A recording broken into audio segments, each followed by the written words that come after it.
Esta es nuestra cuarta sesión dentro del módulo de políticas públicas y vamos hoy a centrarnos en las inversiones públicas, en este componente de la política que básicamente nos permite ver cómo se estructura las inversiones del gasto público, el componente de inversión, cómo es el ciclo presupuestal, cómo se conforma y se compone ese ciclo presupuestal, cuáles son las fuentes de financiamiento, que va a ser un elemento importante para nuestras estrategias de venta de servicios de cooperación técnica, y finalmente el tipo de análisis que estamos proponiendo que debemos de hacer de la demanda de cooperación técnica en cada uno de nuestros países. Entonces, si nosotros miramos la estructura presupuestal, es una estructura de ejecución que tiene una estructura estratégica de composición que arranca de los planes de desarrollo, de los planes sectoriales, que contienen los fundamentos políticos, ideológicos y de modelo de desarrollo. Este tema abarca la lógica de cada uno de los gobiernos y establece como el marco general, da una estructura, da unas prioridades, establece una forma de intervención, unos valores, unos principios que están muy ligados al proyecto político del gobierno. A partir de ese marco general aparecen, se dan las estrategias específicas que normalmente están conformados por ejes estratégicos definidos, que son los grandes componentes sectoriales o territoriales de la lógica de impactos y metas generales del desarrollo. Es otro de los componentes de entorno que establece normalmente, lo vamos a ver en las estructuras presupuestales, aparecen líneas.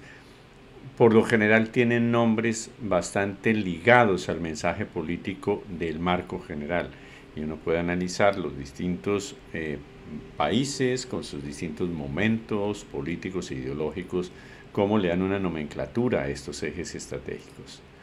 A partir de los ejes estratégicos se centra y normalmente lo que tenemos en todos nuestros países son programas públicos. Y para establecer la inversión se establecen las líneas generales de procesos, normalmente sectoriales, pero alguna vez localizados territorialmente, que permiten ordenar, organizar y hacer las asignaciones de política pública general. Pero estos programas que tienen los objetivos, los grandes resultados que se espera obtener para lograr los impactos estratégicos de los planes, finalmente se concretan en proyectos. Y estos proyectos son los que definen la acción específica, la intervención específica, que tienen una inversión y una implementación y que normalmente los vamos a ver reflejados dentro de la estructura presupuestaria en rubros de asignación de presupuesto, es decir, a cada uno de estos proyectos o marcos generales de proyecto le es asignado un presupuesto. Ahora, ¿cómo es el ciclo de la construcción de este presupuesto?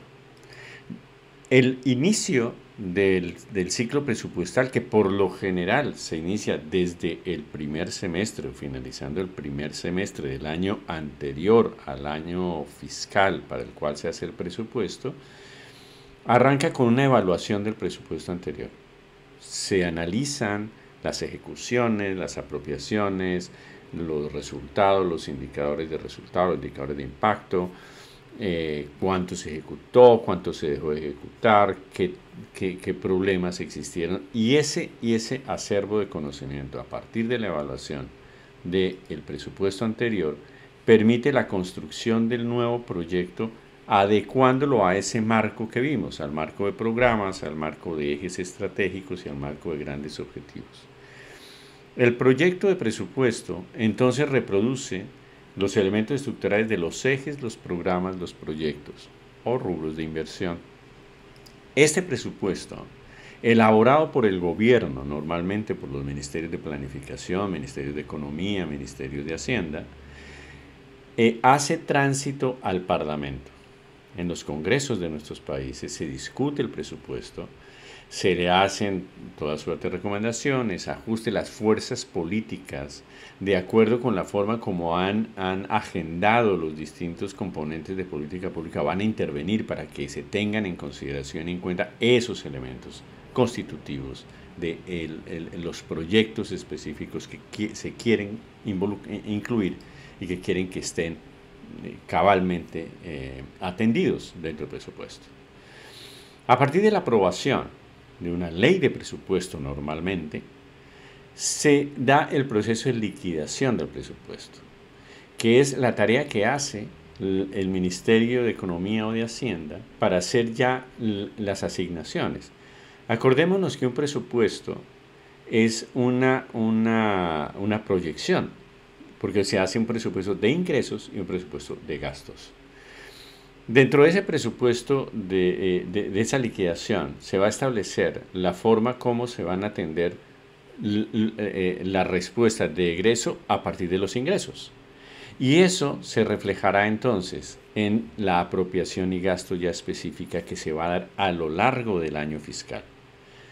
La aprobación del Parlamento normalmente se hace a final de año y el gobierno arranca el año nuevo con un nuevo presupuesto.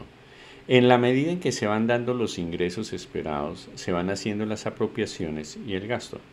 Habrá que hacer ajustes si no llegan todos los ingresos que se proyectaron, etc. Este es el ciclo de presupuesto. Y pongamos atención en que las oportunidades de configuración de propuestas de cooperación técnica y de servicios de cooperación técnica la vamos a poder ver a lo largo de todo este proceso, donde se dan todas las discusiones sobre enfoques, sobre todas las cosas nuevas que queremos proponer son en este periodo. Porque una vez aprobado el presupuesto y una vez asignado y liquidado, ya lo que viene es la ejecución de ese presupuesto. Hay muy poco espacio para introducir innovaciones. Las innovaciones tienen que ser antes. Entonces, a partir de este ciclo, veamos algo que es crucial, que son las fuentes de recursos para política pública. La política pública, como hemos planteado, es toda una estrategia global del Estado y arranca con un componente de presupuesto que es el presupuesto público, el presupuesto de los recursos del Estado con los cuales se financia la política pública. Estos recursos tienen origen tributario, que es obviamente el recurso fundamental de la lógica del Estado, son los impuestos que se recaudan. Otra fuente de recurso que es una fuente obviamente temporal, como son todos los empréstitos, o los créditos que obtiene el país, empréstitos específicos con la banca multilateral o con la banca nacional. Otra forma de financiamiento vía deuda son los bonos que expide el gobierno, el Estado a través del gobierno, y que logra recoger dinero para alimentar ese presupuesto. Los recursos que vienen por las vías contractuales, es decir, por la venta de servicios o compensaciones o tasas por servicios prestados por el Estado.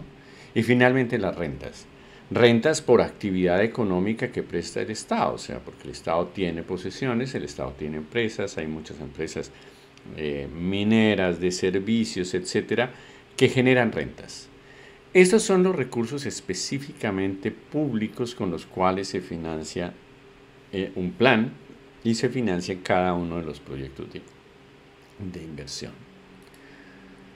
Luego tenemos recursos de cooperación internacional para el desarrollo, y básicamente dentro de estos recursos hay recursos reembolsables, que son los recursos de financiamiento blando, es decir, empréstitos en condiciones concesionales, en condiciones favorables para el Estado, básicamente la banca multilateral, que son diferentes de los empréstitos con la banca privada o de la colocación de bonos.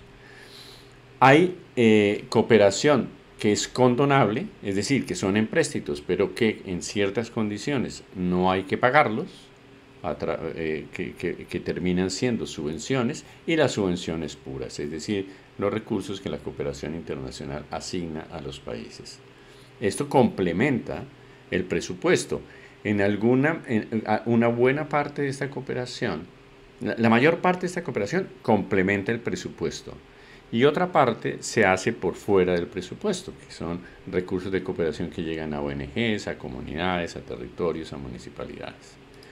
Luego tenemos los recursos de filantropía, que es la cooperación no oficial, que son filantropía nacional o internacional, que son organizaciones que dan dinero, apoyan ciertos procesos estratégicos o que consideran solidarios con las agendas de los países. Luego hay un aporte privado, hay un aporte del sector empresarial. Y quiero detenerme un poquito en esto porque es de enorme importancia. El Estado no hace todo, el Estado hace que se hagan las cosas.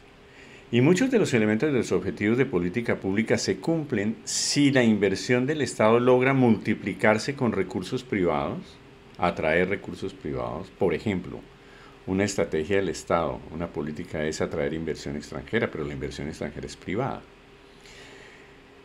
Hay muchas acciones que requieren recurso privado, alianzas público-privadas en infraestructura, en generación de empleo, en desarrollo de muchas actividades.